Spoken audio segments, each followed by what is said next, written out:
My good friend Diane.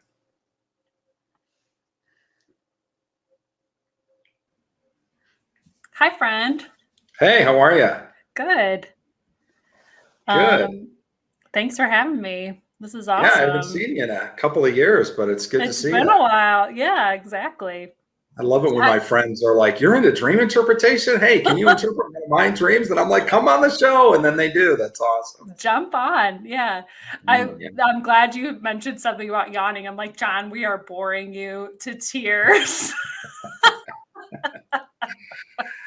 No, I Anyways, assure you, it's not that. I know, I know. But I've been through it.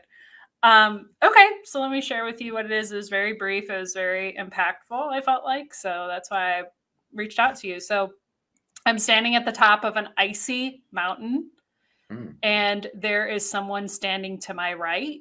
I don't know who they are, so they may not be important. Like you said, I don't know who it is. Straight ahead, if you look down, we were at the edge of the cliff of an icy mountain. If you looked down at the edge, if we our only way out is if we jump, we would certainly die because it was a really high up ledge. But I go to the left and I literally go down like a slip and slide, kind of like an avalanche at the top. You're just sort of like at the top of an avalanche on top, just riding it down. And in my brain, as like a lucid moment, I'm like, this is easy and this is fun, And so it was this fun sort of, and I remember getting to the bottom and thinking that I was so glad that I chose that it happened that way because it certainly would have obviously ended in death.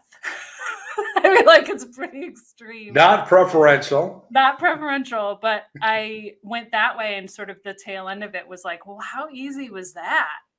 And that's sort of how it came about. And I don't typically remember dreams, and that I remembered. Wow, that's So amazing. I love this dream. So, did you say you had to jump like you were in danger, somebody was pursuing you or something, or it was I just the only way down? it was the only way down. Okay. It wasn't like a panic stricken type dream. It was just like, okay, the only way we can get out Yeah. is to jump, and this is going, and we're going to die. Awesome. I love that feeling.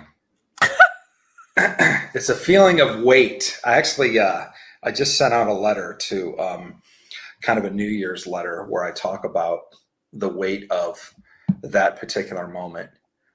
In fact, I actually feel like I should read it to you. So I'm going to pull that up um, because I feel like it's part of the interpretation.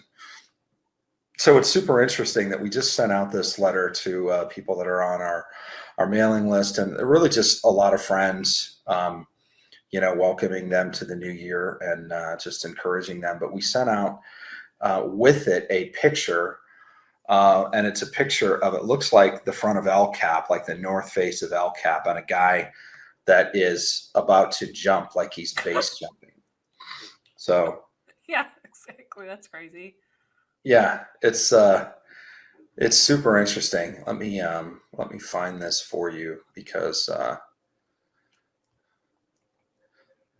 feel like this is pretty cool.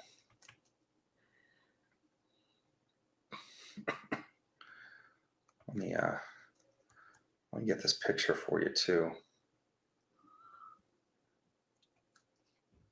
I gotta share my screen real quick so you can.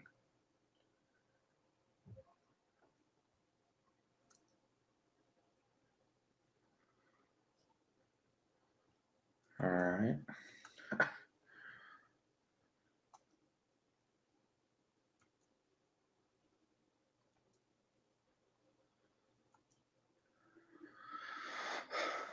So I don't know if you can see that or not, but That looks familiar.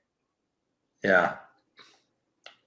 So it's the idea of this guy obviously has already jumped, so Hmm. it's just being at the top of the cliff. But the top of the cliff represents a decision point in your life. It represents an area that you need to make a determination on what you're going to do next. Um, and this is what I talk about. Um,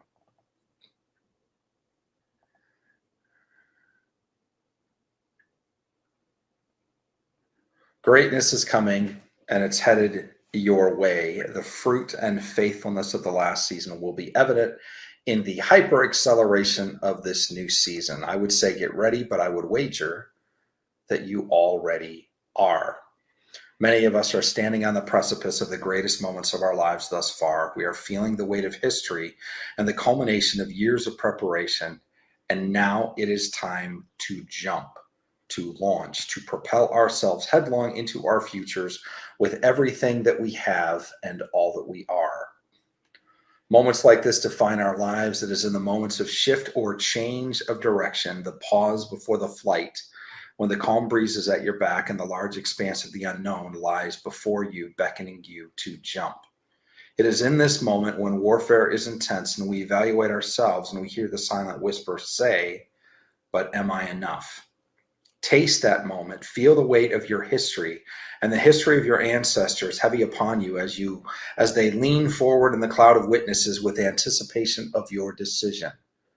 Will you launch or will you shrink back? But we are not of those who shrink back, and the launch itself is imminent. It is decided because of who you are. Your identity and destiny brought you to this place. You would not be on this cliff if you are not the one to jump. And though for some there is hesitation in the moment, it is really just the Selah, the pause and reflect before the adrenaline rush of catapulting into the purpose of your existence. So feel the moment, feel the rumblings in the pit of your stomach, the nervous energy in your knees, feel the trembling of your heart, the chill down your spine, and the goosebumps on the back of your neck. Live in that moment, take it all in, experience it to its fullest. But who taught you that those feelings were fear? No, it's the anticipation of the history you are about to make, of the moment that you are in. It's simply a herald of the greatness to come and a sign that you are on the right path. So feel it all and then jump.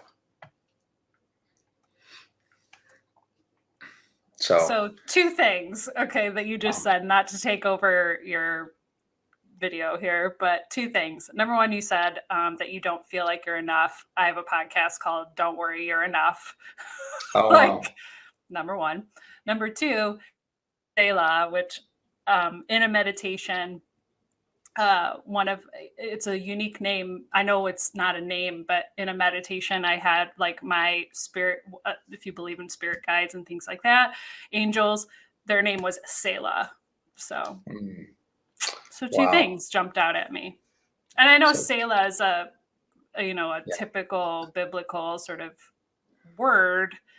But those two things jumped out at me when you were saying that. And that's all very recent. So. Well, it's awesome too. And obviously the idea of being on a mountaintop and also an icy mountain, I believe, reflects the season. It's coming out of a season of winter. Mm-hmm. And it's like the only way out of this is to jump. You could stay there, but how long are you going to live on the top of the mountain? And so I love the fact of what happens. And of course, in our picture, it's a base jumper. So what feels like an intense moment of, oh my gosh, am I going to die? How am I going to survive this? This could be really bloody and nasty and ugly and hurt a lot, or just be a sudden splat, really turns into this fun, exhilarating ride that you're like, oh my gosh, that was so amazing.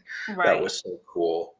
And it's, and again, it's the whole idea of trusting Jesus. So I feel like there's been something in a winter season, at least it's been a winter season in an area of your life, that God is challenging you to take the jump, and he's letting you know that it's going to be a whole lot better than you could possibly imagine. Sounds like it. Yeah. Yeah. Awesome. So cool.